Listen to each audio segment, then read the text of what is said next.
Ciao e benvenuti!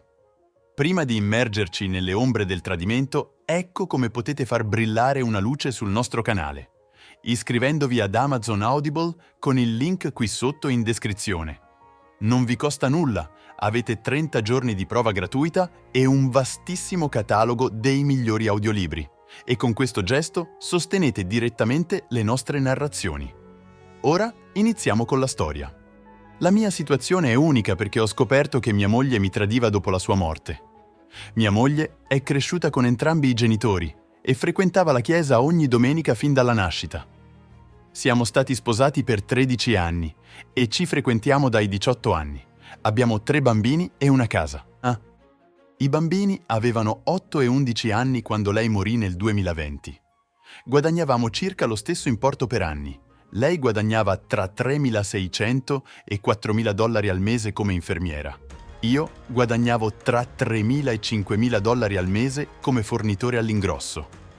Ho visto diversi segni e li ho ignorati palesemente. Ecco alcuni dei segni che ho ignorato. Il suo telefono era per terra. Sono andato a prenderlo per metterlo in carica e lei si è svegliata di soprassalto chiedendomi cosa stessi facendo con il suo telefono. Ho pensato tra me e me che l'unica ragione per cui avrebbe reagito in quel modo è se stesse tradendo. Un altro segno. Mentre stavamo parlando nel salotto, mi ha mostrato un videoclip di un ragazzo a New York che effettuava massaggi particolari. Ho preso il suo telefono per guardarlo io stesso. Lei ha iniziato a impazzire chiedendomi di restituirglielo. Alla fine gliel'ho dato indietro.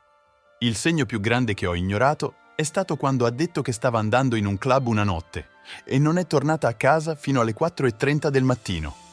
Abbiamo avuto una grande discussione sul fatto di tornare a casa così tardi. L'unico motivo per cui non ho saltato a conclusioni che stesse tradendo nel primo anno del nostro matrimonio è che anch'io una volta sono rimasto fuori fino alle 5 del mattino con un amico. Siamo andati al club e poi ci siamo fermati fuori a parlare. Non ero con una ragazza, ne stavo tradendo. Il mio telefono si era scaricato così non poteva mettersi in contatto con me. Quando finalmente sono tornato a casa non mi ha accusato di tradire e ha detto che era preoccupata. Ha addirittura chiamato la polizia per denunciarmi come disperso, ma ha dovuto aspettare 24 ore.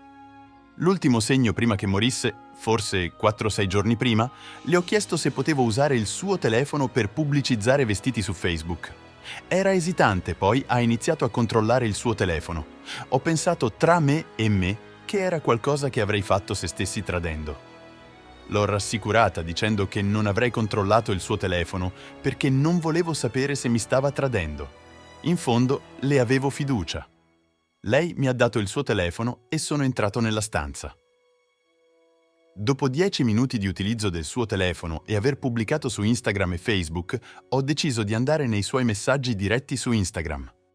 Sono andato a una conversazione che aveva avuto con la sua migliore amica e ho pensato che, se mi stava tradendo, la sua migliore amica lo saprebbe. Ho letto un po' della conversazione, ma non c'era nulla. Poi sono passato ai messaggi di testo e ho notato dei messaggi di un personal trainer. Ho letto un po' della conversazione e poi ho chiuso perché mi sentivo male ad andare nel suo telefono dopo averle detto che non l'avrei fatto. Proprio in quel momento, lei è entrata nella stanza per vedere se stavo usando il suo telefono. Le ho detto che avevo quasi finito, ma ho trovato strano il suo comportamento e ho pensato che mostrasse i segni di chi tradisce. Alcuni mesi prima della sua morte, avevamo avuto una conversazione sul tradimento. Le ho chiesto cosa avrebbe fatto se l'avessi tradita e la sua risposta è stata «Non lo so, perché non ho mai dovuto affrontare il tuo tradimento prima». Ho trovato strano il suo commento perché abbiamo iniziato a frequentarci a 18 anni e abbiamo sempre concordato che la relazione sarebbe finita se uno di noi avesse tradito. Le ho detto che preferirei che mi chiedesse il divorzio perché non voglio saperlo. Non so come reagirei. Ho letto storie di uomini che uccidono la propria famiglia o abusano della moglie e finiscono in carcere. Ho ascoltato canzoni di uomini che si suicidano dopo aver scoperto il tradimento della moglie o di uomini che muoiono in un incidente d'auto dopo aver controllato il telefono della ragazza. Non volevo trovarmi in quella situazione, quindi mi sono convinto che non volerlo sapere fosse la migliore opzione. Tutti i segni che avevo ignorato erano nell'ultimo anno prima della sua morte. È morta nel settembre del 2020. Quando sono tornato a casa per dirlo ai bambini, abbiamo iniziato a piangere e i bambini urlavano. È stata l'esperienza più straziante della mia vita e mi tormenta ancora oggi quando ci penso. Ho preso un telefono dal mio figlio più piccolo e ho chiesto se conoscevano la password. Il più piccolo mi ha detto il codice. Mi sono detto che avrei mantenuto la mia parola di non guardare nel suo telefono nemmeno dopo la morte. Avevo in programma di cancellare i messaggi di testo non appena ne avessi avuto l'opportunità. Ho annunciato la sua morte su Facebook. Ho intenzione di mantenere vivo il suo ricordo postando foto ogni giorno. Ho deciso di seppellirla accanto a mia madre, dove avevamo concordato di essere sepolti dopo la morte di mia madre. Circa 5 giorni dopo la sua morte, un ragazzo le ha inviato un messaggio video dalle isole caraibiche, dove era stata in vacanza. Ho deciso di rispondere al posto suo per scoprire se c'era stato qualcosa tra loro. Dalla conversazione si scambiavano messaggi video su come stessero e conversazioni varie. Ho deciso di chiamare un'amica per chiederle informazioni perché erano state in vacanza insieme. La ragazza di mia moglie, Nancy, l'ha liquidato dicendo che avevano preso le sue informazioni perché volevano una guida turistica per la prossima volta che sarebbero andate. Mi ha detto che sapeva che mia moglie mi amava. Il giorno dopo il funerale volevo postare un video di lei invece di una foto. Mentre scorrevo l'area cestino del suo telefono, ho notato una foto nuda di un uomo. Mi sono detto che, se scendessi in quella tana del coniglio, non ci sarebbe stato ritorno, ma non potevo chiudere un occhio ora. È stato allora che ho deciso di guardare nel suo telefono. Quando sono andato sul suo Messenger di Facebook, non ho visto nulla, solo conversazioni con le sue amiche. Ho guardato i suoi messaggi di testo. Era un tesoro di informazioni. Ho letto tutta la conversazione con il personal trainer. Mentre tornavo indietro nella conversazione, ho trovato sexting, nudi e messaggi che dicevano «Non posso parlare adesso perché lui è accanto a me». Mentre leggevo tutto, sono diventato furioso e ho iniziato ad avere un esaurimento nervoso. Pensavo tra me e me che avrei voluto che lei fosse qui per poterla affrontare. Sentivo che se ne era andata senza parlarmi. Ora stavo riflettendo su tutto. Vedevo l'indirizzo del personal trainer e ho deciso di cercarlo su Google perché mi sembrava familiare. Ed era così. Ricordo di essere andato al suo appartamento per prendere i vestiti da palestra di lei mesi prima del loro incontro sessuale. Mi sono sentito mancare di rispetto e violato. Ho deciso di chiamare le sue migliori amiche perché volevo delle risposte. Dovevo ricostruire la storia il più possibile. Sapevo che non mi avrebbero dato alcuna informazione, quindi ho dovuto ingannarle, minacciando di esporre la loro infedeltà sui social media. Ho chiamato di nuovo la sua migliore amica Nancy perché era quella che stava con lei tutti i giorni. Non voleva dirmi nulla, ma si è sentita costretta dato che non voleva che le informazioni di mia moglie venissero esposte.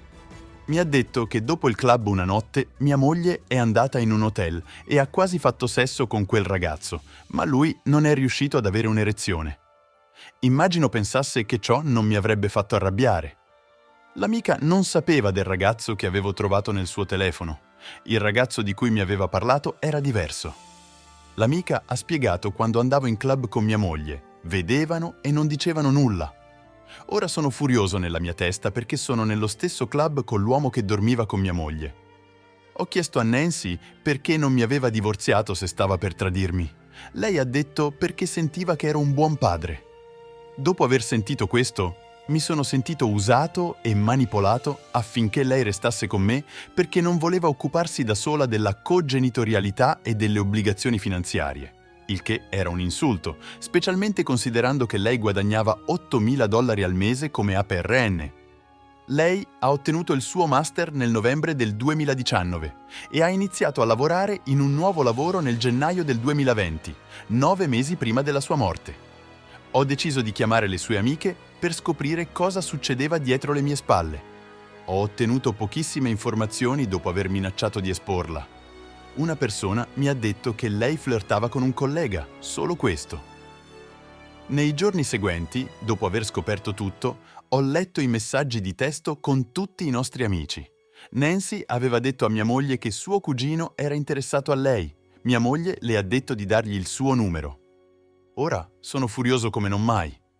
Ho deciso di chiamarla di nuovo per parlare della situazione. Urlavo e imprecavo. Lei ansimava e sospirava al telefono.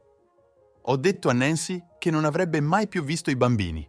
Ora lei è ferita e cerca di scusarsi per il suo coinvolgimento dicendo che non c'entrava niente. Le ho detto che era lei quella che aveva detto a mia moglie che suo cugino era interessato e aveva scambiato i numeri. Qualche giorno dopo ho deciso di mettermi in contatto con il fidanzato di Nancy e dirgli di Nancy che andava in hotel con altri uomini. Tutte le informazioni nel telefono di mia moglie, Gilley, ho dato il numero di uno degli uomini così poteva mettersi in contatto con lui. Gli ho detto di non reagire subito, solo di ottenere accesso al suo telefono e controllarlo perché lei aveva cambiato i nomi. Mi ha richiamato 2 settimane dopo e mi ha raccontato il seguito. Ha detto che ha aspettato 10 giorni per affrontarla. È andato su Facebook Messenger dato che aveva accesso, ma non ha visto molto, solo piccoli segni. Quando l'ha affrontata sul sentiero per escursioni, le ha strappato il telefono dalle mani e lei è andata nel panico. Poi ha detto che avrebbe chiamato la polizia, così lui ha deciso di rompere il telefono dato che era lui che lo pagava. Mentre continuavo a guardare nel telefono di mia moglie, vedevo conversazioni con molti uomini. Una conversazione che mi ha allarmato con la sua amica Amy implicava che l'uomo con cui aveva quasi fatto sesso era interessato a un trio, cosa che sembrava intrigare mia moglie. Ricordo una conversazione che avevamo avuto in quel periodo. Mia moglie mi aveva chiesto se sarei stato interessato a un trio. Le ho detto di no, perché andava contro le mie convinzioni religiose, anche se sarei stato interessato. Penso che mi stesse usando come metro morale. Ho visto pagamenti cash app da quell'uomo a lei dopo che erano usciti a mangiare insieme. Inoltre, ricordo quel giorno perché aveva detto che avrebbe portato a casa del cibo dal ristorante, ma poi ha cambiato idea perché il cibo non era buono. Ho visto conversazioni con altre amiche che dicevano che ero geloso di lei. Non ho mai specificato in dettaglio perché ero geloso di lei. Sono lasciato a supporre che fosse per aver cercato di impedirle di fare qualcosa che le è costata la vita. Raccontava ai conoscenti che ero cattivo e meschino con lei a causa delle innumerevoli discussioni su finanze e pulizie. Non puliva la casa e spendeva la maggior parte dei suoi soldi in vacanze, shopping e feste, mentre i miei soldi erano legati al pagamento delle bollette. Non mentirò, ero verbalmente abusivo con lei, ma mi sentivo giustificato nelle mie azioni, perché volevo più dalla vita che vivere di stipendio in stipendio e vivere in una casa sporca. C'erano innumerevoli insulti dietro le mie spalle da parte sua ai miei parenti e al mio capo.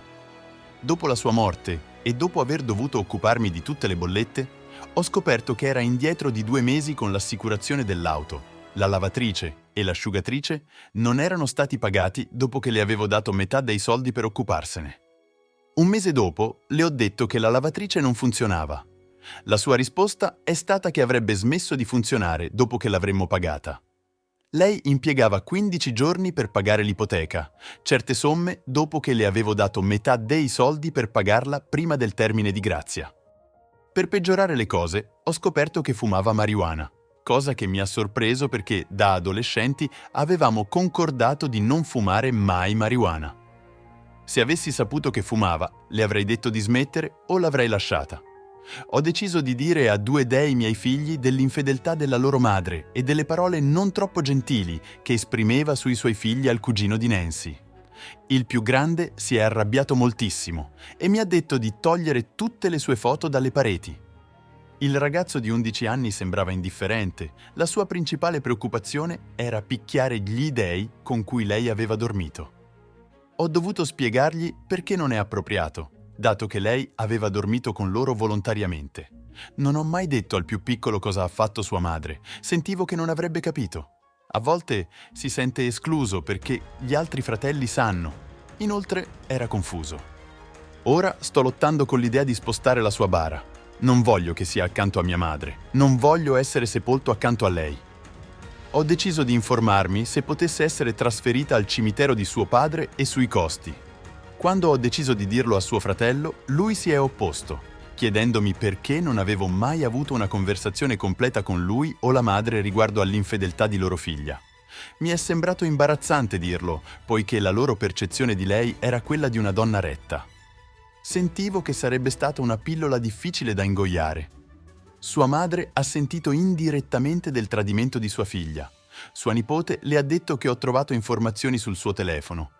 Ho parlato a suo fratello delle sue sregolatezze in modo indiretto, ma il telefono si è spento senza che me ne accorgessi.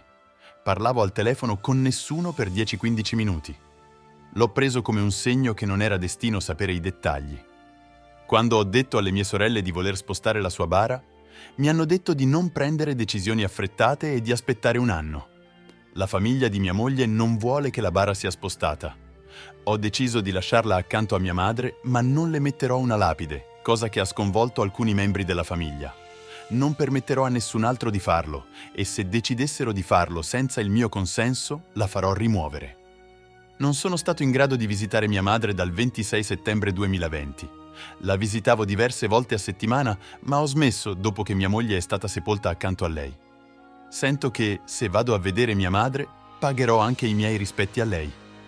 3 settimane dopo la morte di mia moglie, ho incontrato una ragazza e siamo usciti insieme. Ci siamo trovati bene. Lei è rimasta incinta 2 mesi dopo, ma il timing è stato orribile, specialmente a causa dei miei figli e della percezione pubblica. 2 mesi dopo che la mia ragazza ha annunciato la sua gravidanza, Nancy ha deciso di fare un lungo post su Facebook usando una pagina falsa per denigrarmi, dicendo che mia moglie si occupava delle finanze e dei bambini. Ha affermato che ero in casa con i bambini, ma non me ne occupavo. Ha anche detto che non ero in grado di mettere giù la metà dei soldi per la casa e ha insinuato che avevo tradito mia moglie perché non è possibile che la mia nuova ragazza sia rimasta incinta 2 mesi dopo la morte di mia moglie. Una delle mie sorelle la pensava allo stesso modo e ha fatto domande in modo indiretto per confutare la loro teoria. Mia figlia è nata nel luglio 2021, quindi la mia ragazza doveva essere rimasta incinta nell'ottobre o novembre. Viveva in California prima di tornare in Connecticut per aiutare sua madre. È tornata a giugno 2020, 2 mesi prima della morte di mia moglie. Oltre a questo, mia moglie e la mia ragazza erano amiche con la mia capa femminile, per cui lavoravo in un autolavaggio, quindi non c'era modo che potessi tradire senza essere scoperto. Sarei stato paranoico nel tentativo. Inoltre, la parte più importante, non voglio andare dai miei figli e dirgli che papà deve lasciare la casa perché ho tradito. La mia ragazza prevede di tornare in California con sua madre tra qualche mese. È tornata solo per aiutare sua madre a vendere il condominio. Dopo essere rimasta incinta, è rimasta con me per dare alla luce mia figlia. Non sono un grande credente nel karma, ma in qualche modo sento che la serie di eventi era temporizzata. Mia moglie è diventata un'infermiera registrata nel 2007 e ha iniziato a guadagnare $3.600 al mese. È tornata a scuola nel 2014 per prendere il suo master, l'ha ricevuto alla fine del 2019 e ha iniziato il suo nuovo lavoro come APRN nel gennaio del 2020, guadagnando $8.000 al mese. Per i 13 anni che siamo stati sposati non sapevo della sua polizza assicurativa sulla vita. Sapevo che ne aveva una, ma non conoscevo i dettagli. Dopo la sua morte ho esaminato tutto. Il suo lavoro dal 2014 al 2019 includeva una polizza assicurativa per entrambi noi di $40.000 e meno per i bambini. Quando ha iniziato il suo nuovo lavoro nel 2020, aveva solo una polizza assicurativa sulla vita per se stessa a 6 cifre. Mi ha sorpreso che non ne avesse una per i bambini e avesse preso la polizza minima attraverso il suo lavoro. Suppongo volesse tenere più soldi per sé nel suo stipendio. Ricordo di aver avuto una discussione con lei sul non avere un'assicurazione sulla vita per seppellirmi. Le ho detto che non sarei morto tanto presto e che, se fosse accaduto, avrebbero potuto semplicemente avvolgermi e seppellirmi senza bara. Così non sarebbe stato costoso. All'epoca stavo guardando le assicurazioni sulla vita con la mia unione di credito, ma stavo procrastinando da anni. Ho impedito a mia moglie di farsi operare quando mia madre è morta nel dicembre del 2019. Ero depresso e devastato. Ho deciso che poteva farsi operare perché non volevo controllare la sua vita, ma le ho detto che preferivo che non lo facesse. Se non lo facesse, sarebbe stata da sola, non sarei andato agli appuntamenti. Non avrei voluto sapere nulla perché non approvavo l'operazione. Ho cercato di dissuaderla dal farlo di sua volontà. Ha deciso di farlo comunque e è morta 9 giorni dopo l'operazione. Sento che si è fatta l'operazione per costruire la sua autostima mentre tradiva. Recentemente ho trovato altre informazioni sul telefono di mia moglie. Ci sono centinaia di video in cui parla con le sue amiche. I video durano dai 10 ai 15 minuti, ma ho trovato un video in cui parla di essere innamorata di un terzo uomo e insinua che abbiano fatto sesso, ma non ho prove concrete perché non ho guardato tutti i video. La maggior parte delle conversazioni con le amiche riguardano il lavoro. Non voglio investire molto tempo a guardare video tutto il giorno. Se la sua famiglia si arrabbia per la lapide, probabilmente guarderò tutti i video per giustificare perché non può averne una. Alla fine ci penso ogni giorno e mi arrabbio, soprattutto per non poterla affrontare. La mia ragazza dice che dovrei essere felice perché alla fine ho ottenuto la casa, l'assicurazione sulla vita e i bambini. Dopo averci pensato, ha ragione. Se mia moglie fosse stata viva e avessi scoperto, la mia vita sarebbe stata sconvolta. Avrei dovuto stare con una delle mie sorelle e ricominciare da capo. Non sapevo nulla su come assumere un investigatore privato o ottenere prove per dimostrare l'infedeltà per il divorzio fino a quando non ho ascoltato storie su Reddit. Probabilmente non sarei stato in grado di forzare la vendita della casa, dato che la casa è solo a nome suo. Il mio credito era cattivo in quel momento e non volevo rovinare le nostre possibilità, ma ho messo giù metà del pagamento e ho pagato metà del mutuo ogni mese. Mi fidavo ciecamente di lei perché è andata in chiesa per tutta la vita, aveva molti titoli in chiesa. Pensavo fosse incapace di tradire. Se avesse tradito, probabilmente avrebbe dormito con un ragazzo, ma non so con quanti uomini abbia dormito. E sono portato a concludere che potrebbero essere stati più di 10 uomini perché la mia ragazza ha trovato conversazioni su Facebook su carta dal 2011, 2013 e 2016 in cui flirtava. Doveva incontrarsi con un ragazzo, ma uno dei bambini si è ammalato. Alla fine ho ottenuto la casa, 6 cifre, i bambini e una ragazza che pulirà e farà quello che voglio sessualmente. Grazie per aver ascoltato, alla prossima!